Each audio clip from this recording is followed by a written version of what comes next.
Alguma vez você deve ter se perguntado por que Star Wars é uma série tão importante pro mundo pop. Você de casa já se perguntou o que Star Wars tem de cunho filosófico? O que tem de filosofia em Star Wars? Chegou o dia. Chegou o dia. Acompanha nosso programa que a gente vai trocar uma ideia sobre esse assunto.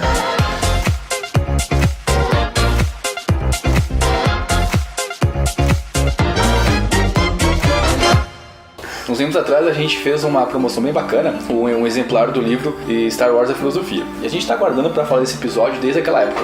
Então a gente vai fazer um breve apanhado falando do passado da série, por que ela é tão importante e qual a relação que tem com filosofia, certo? Com certeza. Vamos lá então.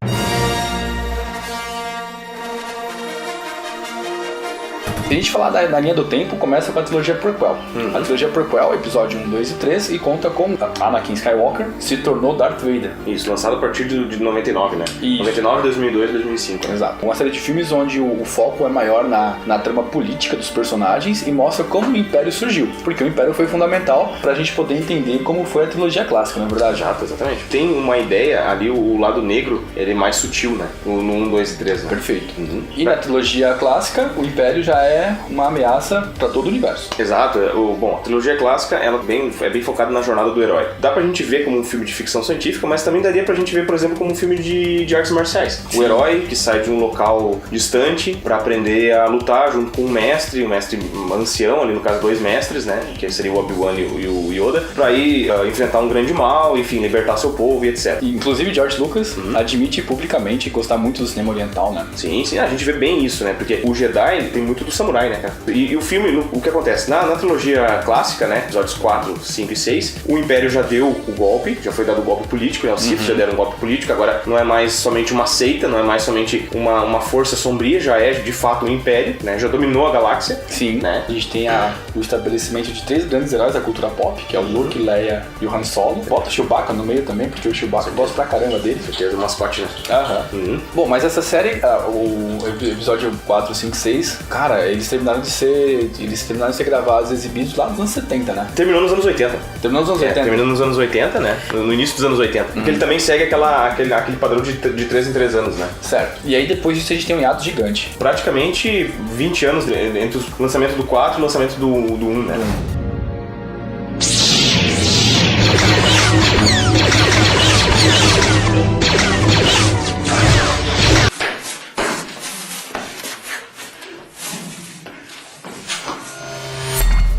Depois disso a gente tem o surgimento de várias outras mídias de Star Wars. Sim. Star Wars, a gente tem a trilogia do General Trawl, que é muito boa, já li, são livros.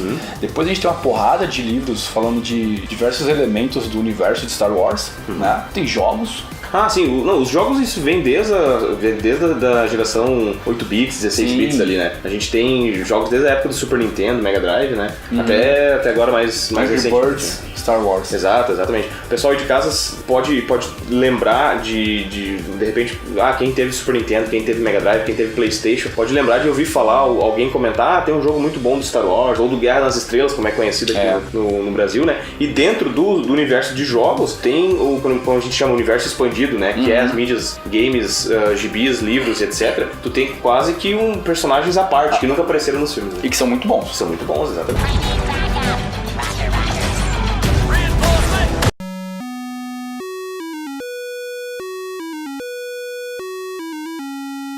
Vale comentar também a série que passa no Cartoon Network, que se não me engano é Clone Wars. E acho que ele é Rebelde, não sei. Sei que tem 2 séries bem bacanas, assim, que minha filha comenta que assiste e gosta bastante. É isso. Pra mostrar pras novas gerações, né? Pra apresentar pras novas gerações até, né? O Star Wars. Sim. Passando esse ato, começa a nova safra de filmes. Sim.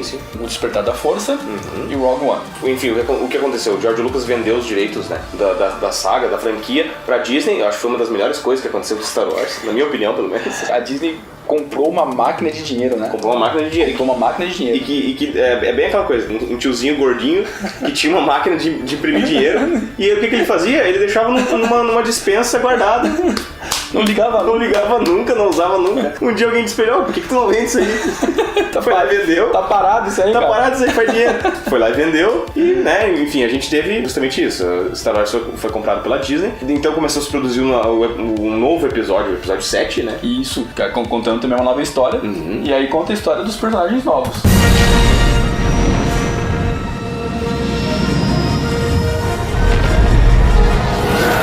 A primeira ordem da qual Kylo Ren faz parte é uma organização super militarizada, né?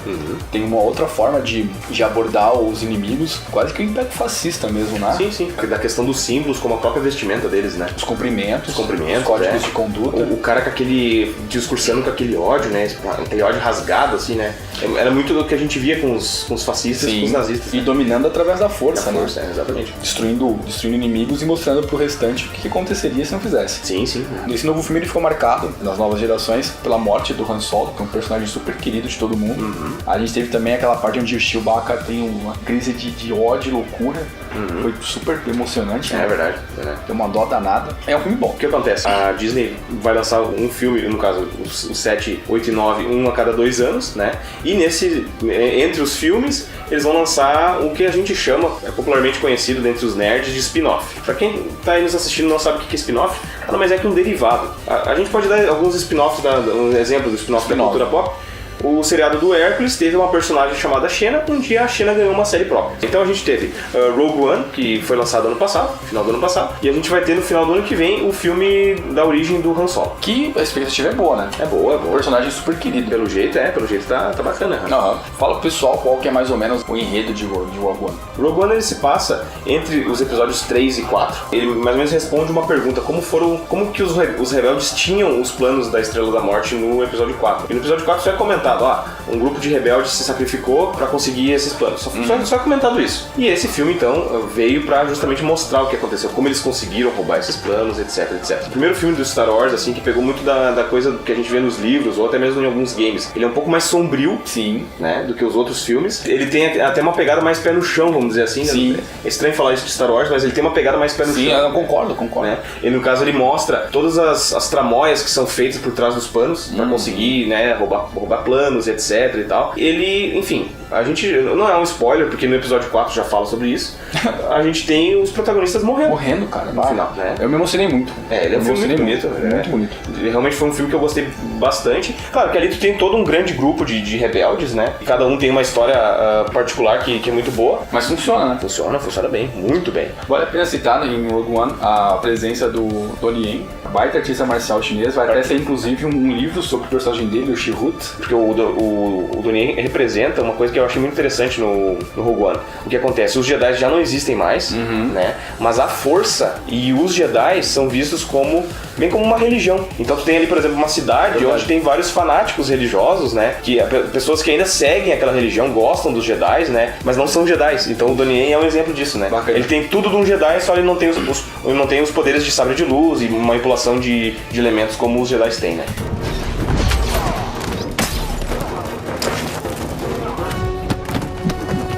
Já pro próximo filme, Os Últimos Jedi, cara, tipo, é um trailer, a gente tava reassistindo o trailer, é um trailer super ambíguo, você não tem muita certeza do que pode acontecer, o que o Luke pode fazer ou não, qual é o arco dramático dos personagens, isso nada disso fica claro. É bacana porque é um trailer que realmente instiga, não entrega nada pra quem tá assistindo. E a gente separou alguns detalhezinhos bem pequenos pra falar, que é sobre o poder bruto, que é citado. Sim. O Luke fala que tem medo do poder bruto, e é uma frase que o Yoda disse, né, quando encontrou ele, né? Isso. Pela primeira vez, né? Se referindo ao Darth Vader. Ao Darth Vader, né? Exatamente. Dá a entender que é um poder dentro dos Jedi que vem sendo passado na genética, né? Então, isso de repente já deixa um pouco subentendido a origem da Rey, né? Talvez. Sim, pode ser, né? Pode ser. O próximo filme também nos fez pensar a relação que existe dentro do universo de Star Wars com uma corrente filosófica, que é o determinismo. Porque toda a origem de Star Wars fala sobre os Skywalker e a importância que eles têm pra galáxia, né? Esse ciclo, né? Isso. Esse ciclo que se repete, né? Dentro disso, parece que todos os Skywalker da série nasceram predestinados a grandes feitos. E a gente deixa de questionamento. Será que a gente realmente está predestinado a alguma coisa ou a gente que escolhe o nosso caminho? O que tu acha? Eu acho que o Matrix fala bastante a respeito disso, né? Obviamente, eu tenho a minha visão já seria uma coisa um pouquinho diferente, né? Eu acho que, eu não quero sair um pouco da pauta, né? Mas eu acho que... Não, mas a pauta é essa. Exato. Tu tem o teu caminho e tu tem duas maneiras de seguir o teu caminho. Seguindo a passos ou sendo arrastado. Ou alguém te puxa, né? Ou tu vai caminhando, né? Seria mais ou menos a maneira que eu vejo as coisas, né? É bacana. Eu vejo parecido também. Eu vejo bem parecido. Se você pensar de um jeito, escreve nos comentários. Isso, Se exatamente. você acredita que você tem um destino para ser cumprido, como os Skywalker, põe nos comentários. Se você acha que não, que você realmente é dono do seu destino, põe nos comentários também. Isso, comentem bastante. Né? Comentem bastante, a gente vai dar uma atenção lá e responder todo mundo, como a gente tem feito. Isso. E, bom, assista Star Wars e fala pra gente o que achou, né? Isso, então divulguem nosso canal, né? Se inscrevam, comentem bastante. O que a gente vai dizer é que esse é o último vídeo de 2017, né? Então a gente quer dizer que foi um baita ano. Foi bom, né? Foi muito bacana, a gente começou lá em fevereiro com nossos primeiros vídeos. Se Deus quiser, agora 2018 vai ser melhor ainda. Sim. A gente tá melhorando cada vez mais, né? Vocês podem ver que a gente já tá mudando algumas questões de estrutura, estão sendo modificadas aos poucos, né? Pra melhorar cada vez mais. E a gente agradece a vocês, né? Os nossos inscritos, o pessoal que ainda tá aí pra se inscrever, que vai ver esse vídeo depois. E é isso aí, pessoal. A gente faz isso pensando em vocês aí, sem dúvida nenhuma. Então, cara, só faz um favor que a gente não morre. Isso aí. É isso. Um abraço.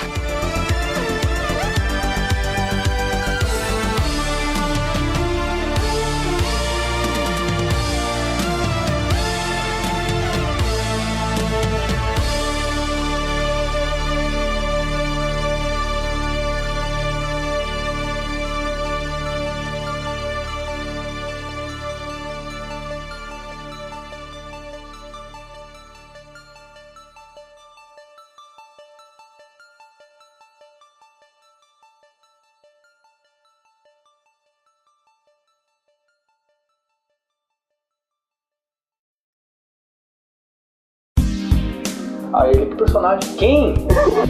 Qual personagem? Alan, sei lá onde, cara. Ele botou o dedo na cara dele assim, cara. Tava escrito uma placa assim, ó, curso.